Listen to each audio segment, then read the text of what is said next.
people like me. You need people like me so you can point your f***ing fingers and say, that's the bad guy. That's the bad guy. That's the bad guy. That's the bad guy. That's the bad guy.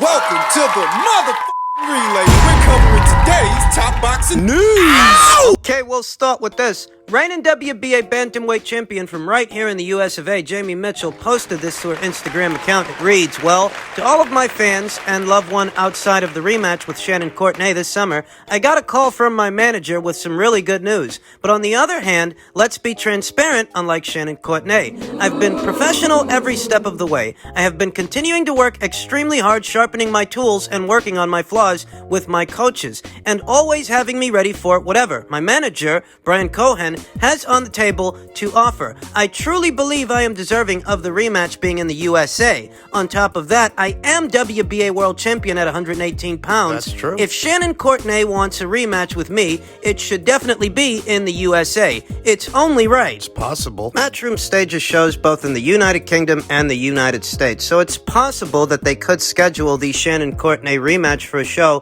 set to go down in America as opposed to one set to go down in the UK. But it really all depends on what was already agreed upon, what's in the contract language of the initial contract they signed. Is that right? Reserved to Shannon Courtney? Or does Jamie Mitchell have some say-so in the matter? We saw a very similar situation play out ahead of what was to be the Anthony Joshua versus Andy Ruiz rematch. Andy Ruiz wanted some say-so in the matter, though ultimately it was Matchroom that had the final say. Andy expressed some aversion to fighting in Saudi Arabia. He said he wanted it to be here in the US of A or south of the border in Mexico, though ultimately none of that was up to him. Ultimately, the rematch took place where Matchroom and Team Anthony Joshua wanted it to take place. That's how that broke down. No telling if that's the same exact situation with these two, because we don't know what's in the contract language of their initial contract. Is Shannon Courtney so empowered to make the final decision, or does Jamie Mitchell have some say-so in the matter? Your guess is as good as mine, though, because Matchroom does stage... They do shows transatlantically. In the United Kingdom, in the United States. It's not outside the realm of possibility that the rematch could land here stateside. It's too soon to tell where it's going to land and when it's going to go down. I would have thought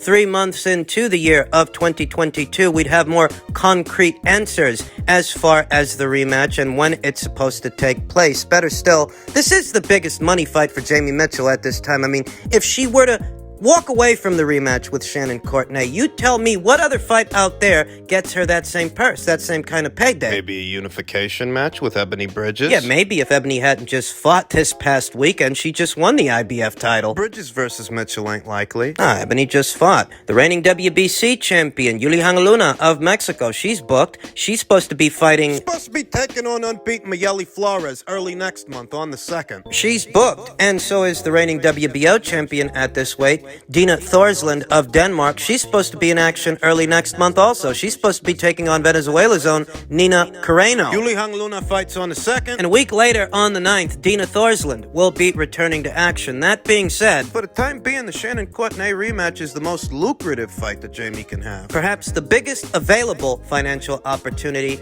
on the biggest platform that Jamie Mitchell can fight on. She's fought on the DAZN platform two times already. Once against Shannon Courtney when she won the WBA title, and again more recently against unbeaten Carly Thumper Skelly, who she battered and stopped. I'll go as far as saying that a unification match, a potential one, with a Yuli Hangaluna or a Dina Thorsland. Those are all excellent fights, by the way. Fights that have a high probability of yielding a pleasing aesthetic. They do. Action fights with action fighters. Every single one of them. They're all great fights, they are. But depending on who's financing those fights, they may not get Jamie Mitchell the same kind of money she'd make fighting Shannon for a second time. Yeah, not unless Matchroom is the financier. Or some other major promotional outfit that has a major platform and or network deal. I mean, Dina Thorsland is with Probellum. That's true, and they've already staged a string of fights, a string of their own cards over there in the Far East, in Dubai. Though Dina and Jamie, they're not exactly on the same schedule. They're not.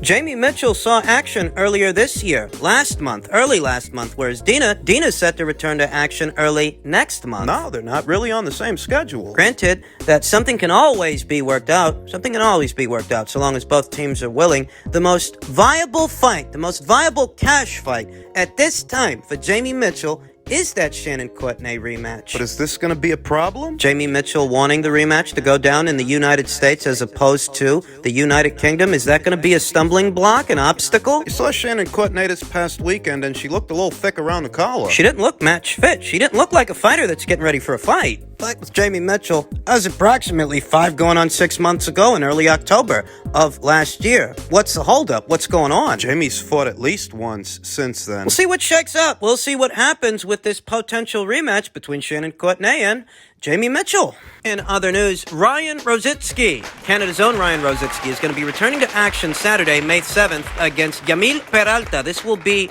Ryan Rozicki's second fight since having dropped a hard-fought decision to Oscar Rivas up there at Bridgerweight. Ryan has descended back down to cruiserweight since then, for those not aware. Ryan Rozicki's a career cruiserweight. Having spent the vast majority of his professional career there, he only traveled up to Bridgerweight for the opportunity to box Oscar Rivas for the inaugural WBC Bridgerweight title after Bryant Jennings pulled out. Initially, it was supposed to be Bryant Jennings versus Oscar Rivas 2, a sequel, a rematch for what was the inaugural Bridgerweight title, but Brian pulled out and Ryan stepped in. Ryan's a tough kid. Game, having a fan-friendly style and durable. He withstood some hard shots from Oscar Rivas, who all know used to campaign as a heavyweight, so that's saying something. That's saying something about the toughness of Ryan Rozicki, that he was able to take those hard shots and finish that fight on his feet. He's going to be taking on unbeaten Yamil Peralta, who sports a professional record of 13 wins, no losses, no draws, with 6 knockouts, to Ryan Rozicki's 14 wins, 1 loss, and 14 knockouts. He was in action earlier this month against German Montez, who he stopped in 2 rounds. And this appears to be a WBC eliminator of sorts. It appears that Ryan Rozicki and his people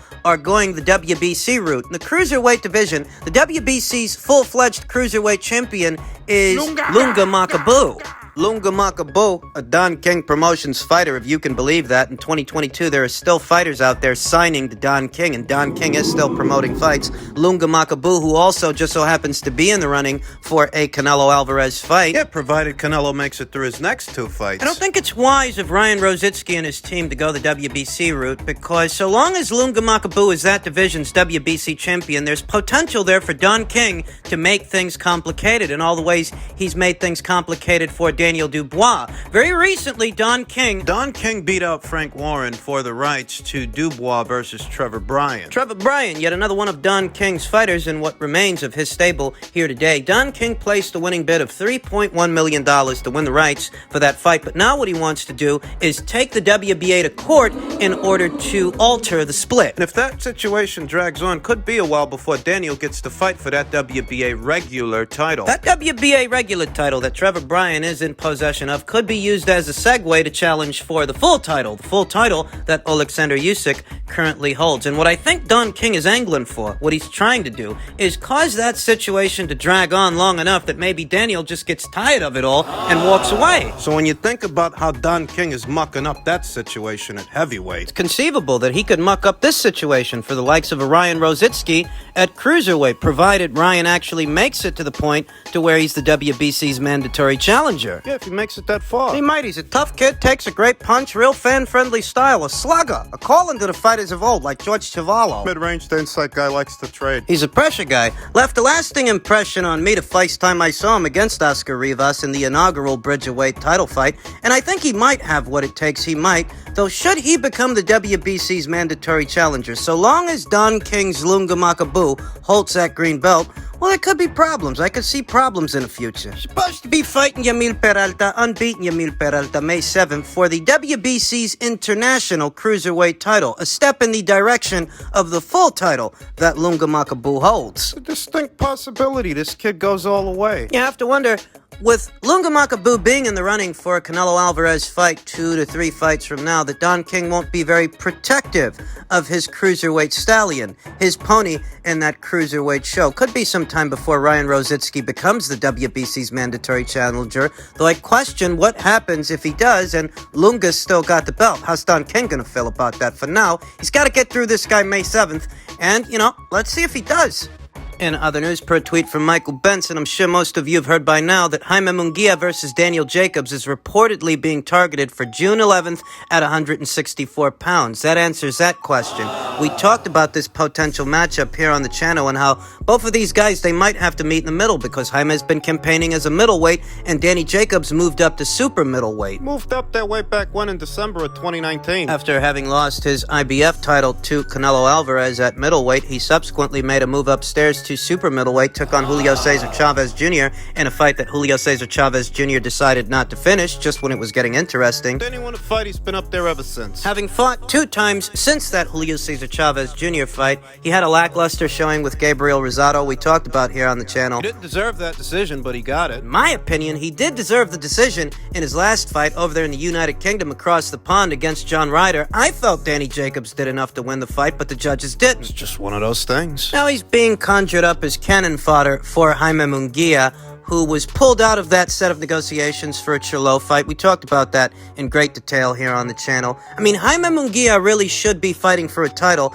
at this point. He's been pulled out of 2 separate final eliminators with 2 alphabet organizations. Walked away from a final eliminator by way of the WBO, walked away from a final eliminator by way of the WBC as well. That one would have been with Carlos Adames. The people at the PBC were willing to fast-track him to a title shot without a final eliminator against Jermall Charlo. They pulled him out of that. And this is what they're going to keep him busy with. Danny Jacobs, a very familiar face that's been in there with some big names. He has, though let's not kid ourselves. Today's Danny Jacobs, he ain't what he used to be. He ain't the same guy that gave Gennady Golovkin a run for his money 3 or 4 years ago. I distinctly remember seeing Danny Jacobs get hurt, get frazzled by John Ryder in his very last fight, his very last outing. If John Ryder can hurt this guy, Jaime Munguia can hurt this guy. Danny Jacobs is a network and promotional free agent, free to field offers from anyone who's willing to make him, free to fight on any platform that would have him. Thus, there are no network and promotional issues here in association with this fight the way there were